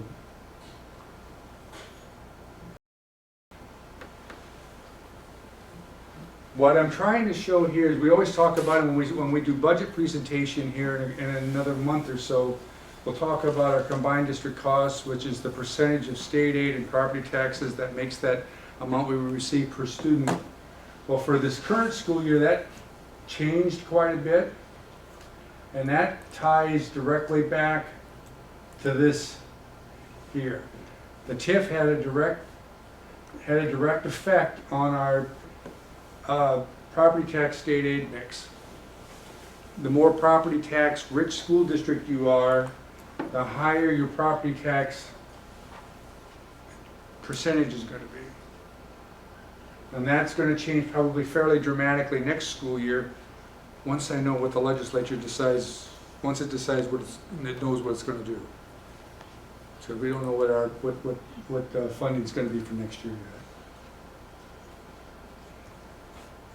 yet. And here's this dashboard indicators are kind of an indication of where we sit across the state. We're the 17th largest school district in the state of Iowa. But you'll notice we talked about our solvency ratio was at 11.9% in fiscal 13 and 13.6 in fiscal 14. Well, look where we sit. We're at 247th. I really have a problem with that graph, because the goal is 10%, right? Our goal is 10%, but this is comparing us against all 338 school districts in the state. Right, but 91.6% is not a good number. Well, no, it's not, because 91.6% is a little school district of 276 students, and they basically have 97% of the following year's budget already on hand as of June 30th. Is that Hendrick? Glidden Ralston. Some of these districts too that you will see, they're labeled as a school district, but they might be a K-6 attendance center, and then they whole grade share out for their high school. So Right. sometimes these numbers, especially on the high ends, will be skewed just because of that. Mm-hmm. Well, I really appreciate having the dashboard. We've talked about that in the past, but it seems to me that our goal ought to be the green area, and then you get yellow and then red the farther you go away from our goal. Does that make sense? It does. Instead of a That'd comparison be a to the completely statewide. different way of looking at it, and it'd take a lot of research to pull that together, but it could be done. I mean, it could be done. And another one that I find interesting is this unspent authority per pupil. You know, we're running at about $1,800, $1,900 per student. That was that's our $9 million unspent authority divided by our certified enrollment. There was about a dozen school districts that went negative last year. They have some extra issues that they have to deal with the school budget review committee. But this one over here that had the plus 21,000, that again is another little school district of about 190 students, and they basically have 97% of their next year's budget on hand as of June 30th. Wait, so a negative, the negatives are just canceling out like amazingly for me. A negative unspent authority, what does that mean? That means they overspent their authorized budget by, in this particular school district situation, by $2,422 per student. So they've spent more than their authority? That's correct. Okay. That's the thing last year you told me was really bad. And that's where they get an all-expense paid trip to Des Moines in front of the SBRC. There's you can, in the state of Iowa, it's really unique. You can have cash in the bank and not spend your cash in the bank as a school district because you do not have the overall authority. Because you don't have the authority. A classic example of that would be this $1,000 credit card limit again. Got a $1,000 credit card, but I got $100,000 in the bank. And you can only spend what the credit card will tell you can spend. Okay. So Doug, is it a Department of Education recommendation as to what percentage of the unspent authority is actually supported by cash? Well, I can tell you that in these two cases, those school districts cannot levy any cash reserve. Because there is a formula in place that'll cap out, and if they exceed that, they're not going to be able to do that. So all they can do is levy what the formula will drive for that. Now school districts do have the option of reducing that levy because there's a line in your budget that says reduction in that due to cash on hand to help fund the next year's budget. So those school districts could opt to do that if they wanted to. But they're not legally required to. Earlier on, you mentioned that we had improved our position because we were at about 70% cash relative to our unspent authority. Is there a state target for what that ratio should be? There would be a state target, but our auditor would tell you it should be dollar for dollar. Should be 100%. Okay. And you can see, you know, where we set an assessed valuation per student. This is not going to change. It's going to slide back for next year because of that TIF impact is going to change that. You can see where our tax fund rate is, and you can see our total tax rate in comparison to all school districts across the state. This shows against the top 25 school districts, or the largest 25 school districts across the state. So you can see here again, we're 17th in enrollment, but our solvency ratio, we're right in the middle. Out of the 25 largest districts in the state, we're right in the middle. Our unspent authority per pupil is about in the middle again. Assessed valuation, we run better than most of the top 25. Tax rate, as you can see, we're certainly on the low end of that, and our total tax rate, we are the lowest total tax rate of the top 25 school districts in the state, based on enrollment.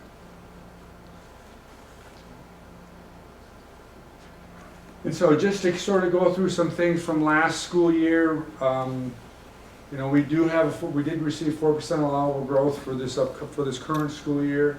Our enrollment was up 82 students on a certified enrollment perspective.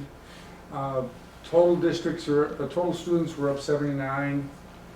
River Hills dropped a little bit from 107 to 96. That's more of an informational piece because those students, everything's flowing through us as we're the fiscal agent for the consortium.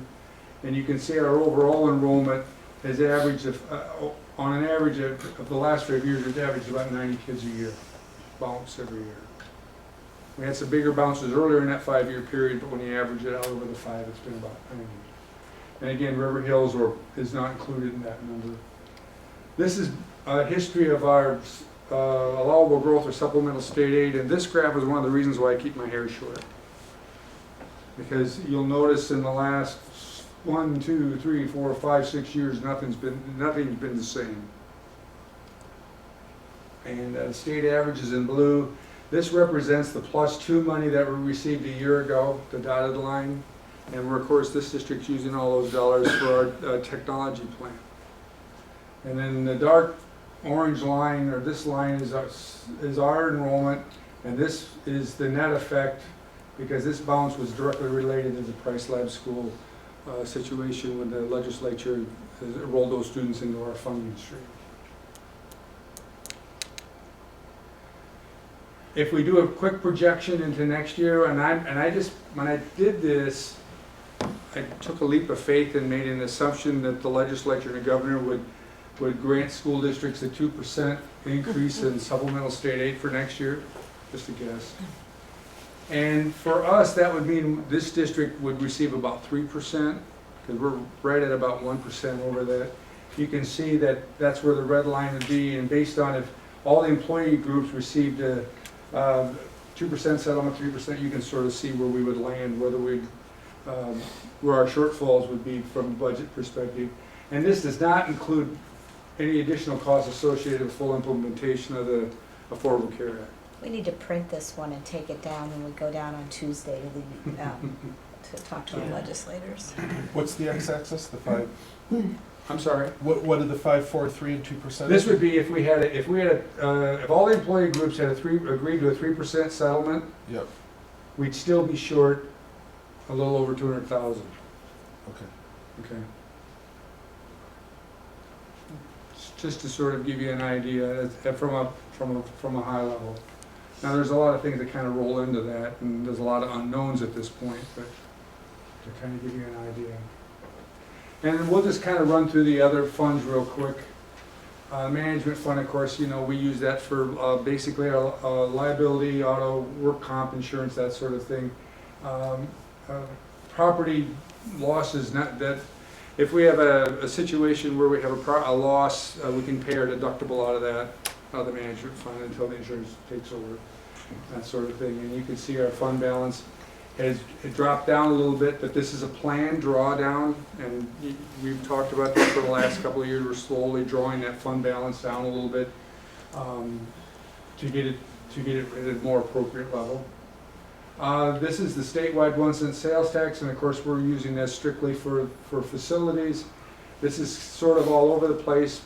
Again, this last year we had a bond sale in here, so you can see that's why we had the $9.65 million in fund balance for the year. Physical plant and equipment levy, and of course we use that for a whole host of building repairs and technology and equipment, that sort of thing. And then you can see where we're at. We had about $2.8 million on hand and a fund balance of 2.3 after the payables are taken out.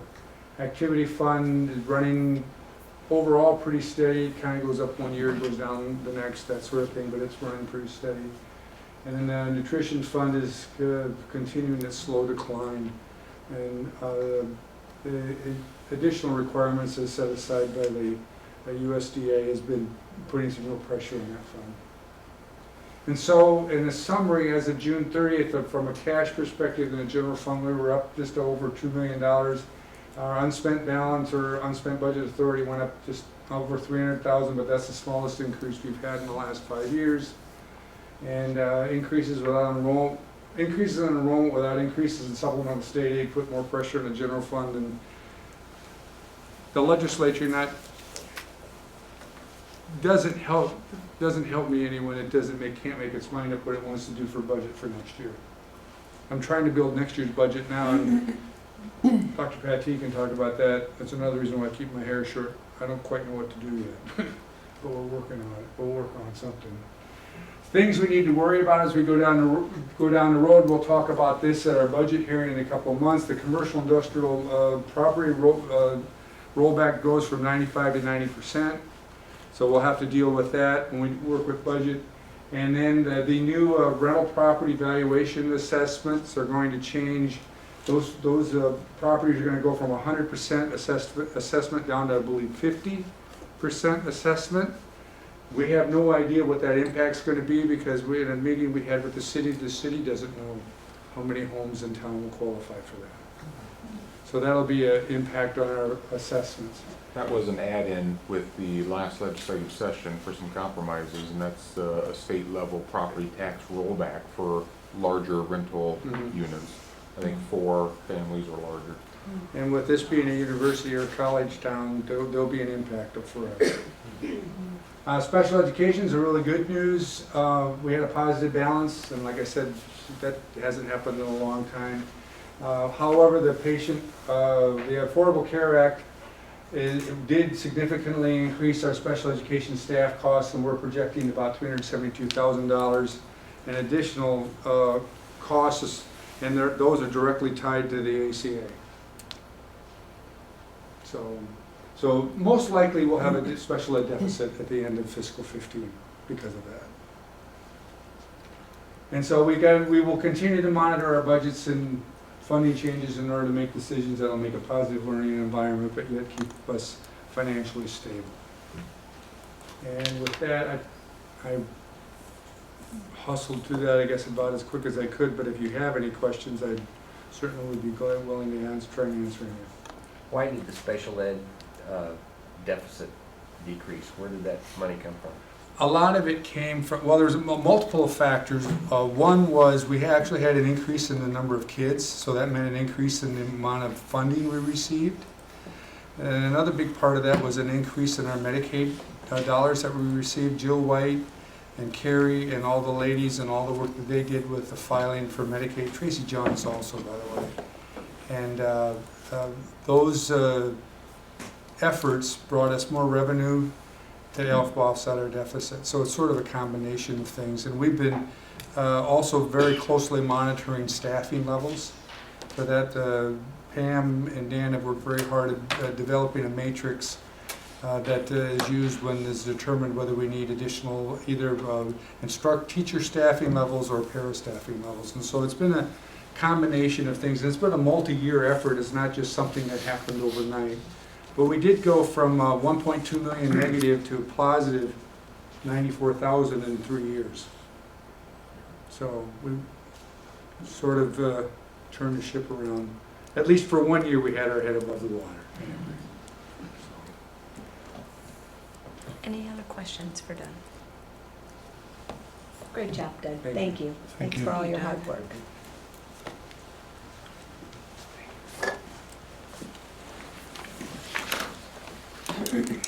We'll give you a minute to catch your breath, and I think you're back up again. That's me again? I think so. Oh, we're going to do the boiler. Okay. On to more exciting things. Okay, yeah, this is one of the more exciting things we have to talk about. We have a situation over at Orchard Elementary where last school year we started experiencing some issues with the boiler. The crew would come in on Saturdays to do boiler checks, or on Sundays, and the boiler would not be operating. It would completely have shut off. And we limped through the winter last year. Did some repairs to the boiler that we thought what we needed to do to keep the thing running. Started off this fall, we started having the same problems again. We brought a crew in to look at the boiler, and we have a situation with the firebox that basically makes it not cost effective to repair the existing boiler that we have. And so when we made the decision that we were going to have to replace the boiler, we have a single unit at Orchard, and this boiler, with the exception of the 4 classrooms that were installed 10 years ago on the far west end, this is the boiler that feeds the whole building.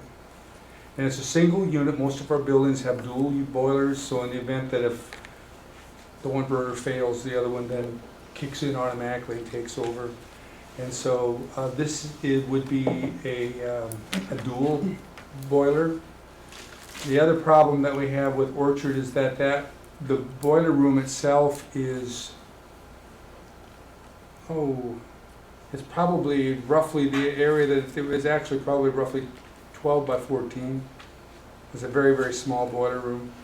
And so we're recommending to the board to put in what's called a stackable boiler.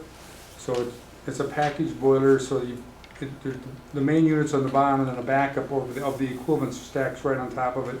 So we have a very small footprint. We have to do some repairs of all of that. But we're recommending to the board to accept the low quote from Young Plumbing and Heating in Waterloo to replace that boiler this summer at $78,900. this is why I keep a reserve fund in the pepper account. I think the And I've caveat, talked about that every year, about just in case, and this is a just in case. and the caveat to this would not change any plans for remodeling that building. This would be something that would need to be done regardless, and would be something that'll be permanent, that won't be needed to be redone if and when that building is. Because the preliminary plans for any potential addition to Orchard Hill would be to the north. All of the rest, almost all of the classrooms to the south or in the existing building have been remodeled. They all have the new Airedale units in it, so they all have the air conditioning and that sort of thing. But the heating portion of that is all hot water heat that feeds off of this boiler. And it has capacity for, It would not allow for additional capacity for the north be to replace okay. and have appropriate capacity in the event that if the main burner would fail, it would have a backup that would automatically kick on. Because we have walked in there on Monday morning, the building check, like an example, one Monday last year, they did a building check on a Sunday afternoon or Sunday evening, everything worked fine. They came in on Monday morning, it was 55 in the building. I presume this new boiler is substantially more efficient Yeah, it than would the be. replacement. Yeah, How old is the yeah. old one? It's 11 years old.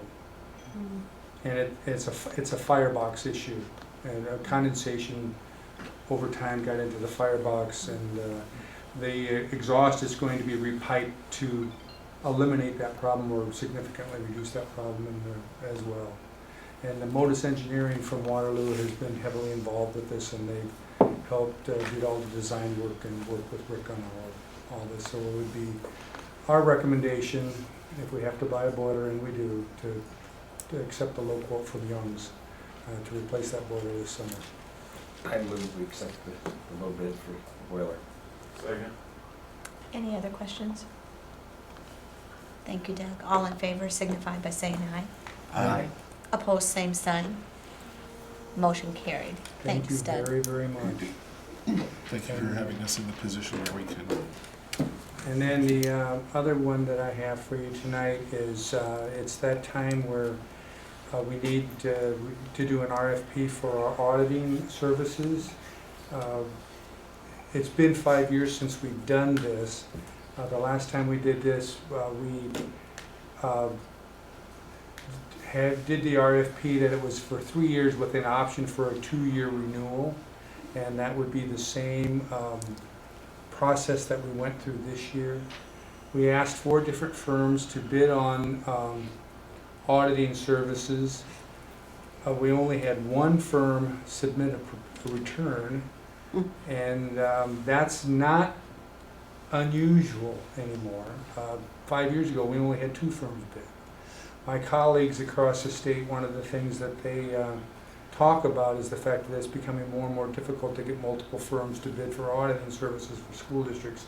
It's becoming more and more specialized. And we're fortunate enough that we did receive one quote back, and that is from Kearney Alexander, and they've did the audit the last 5 years for the district. We believe that they do a fantastic job, very, very thorough. But it's the board's decision whether you want to accept the quote or not, or whether you want us to rebid it or try and find a second firm to provide auditing service quote to us. Do I have a motion to accept the bid from Kearney Alexander Merrill? So moved. Second. It's been moved and seconded. Any further discussion or questions? Is the pricing in line? It went up, I think it was like $200 or $300 for next year, and then you can see how it went up at that point. It was very similar to the last bid as far as the percentage increase on an annual basis. So there wasn't anything out of line from when I compared to that, Jim. Any other questions or discussion? Hearing none. All in favor signify by saying aye. Aye. Opposed, same sign. Motion carried. Thank you. Moving on now to the superintendent's report. Just a couple items that we have listed on the superintendent's report. Just a reminder for a couple upcoming items. One's not listed. On February 14th, next Saturday, we do have a robotics exhibition that takes place at the former Price Lab Gymnasium from noon till 2 p.m. is something that we encourage all board members to go and watch. It's going to be our robotics team with, I believe, seven other teams from across the state. February 24th, UAN Legislative Advocacy Trip. We encourage everybody that's able to come down to that visit. Please let me know, and we'll make those arrangements. We do have the February 23rd board meeting, and the information report that evening will be the nurses. We also have March 9th board meeting, and that's the one scheduled meeting in March that we have right now according to our calendar. Just as a reminder as well, on February 18th and 19th, we have our next town hall meetings for our facility work, and that'll be at 6 p.m. on the 18th, 2 p.m. and 6 p.m. on the 19th, and those will all be held at the AEA, and we encourage everybody to come out those evenings. I think when we came in, I heard Susan say she would go down to the UEN. I heard Jim say that he would go down. Anyone else? Dan, Pam are going, is that right? Adrian, are you going? No, I think I had a conflict on that date. Okay, So I might- okay. Doug? Depends upon if I can get my budget work done or not. Okay, okay. Anyone else? Dave? Jim Brown? I'm gonna be out of town. Doug? Okay, all right. Okay, good. It looks like we're paired with another district that day as well, so we'll have a few other co-workers from across the state advocating on that day. And maybe on Monday before, since we do have a board meeting, Susan, before we go, maybe we can kind of talk about some of the things that we want to hit when we're down there. Sounds good. So we're all on the same page with that. Okay. Move into item L on the agenda, closed session of the board. Do I have a motion? I move that the Cedar Falls Board of Education enter into closed session to evaluate the professional competency of an individual whose appointment, hiring, performance, or discharge is being considered when necessary to prevent needless and irreparable injury to that individual's reputation, and that individual requests a closed session, 2011 Code of Iowa 21.5 1I. Thank you. Second. Go. I heard a second. All in favor, signify by Whoops, saying. roll call, please. Roll call vote. Oh, Sorry about that. That's my fault. Mr. Brown, Yes. Mrs. Coyle, Yes. Dr. Kenyon, Yes. Mrs. Lance, yes. Dr. Shaw, Yes. and Mr. Williams. Yes. Okay, I would ask anybody not associated with this meeting to please leave the room, and all video recording needs to be shut off.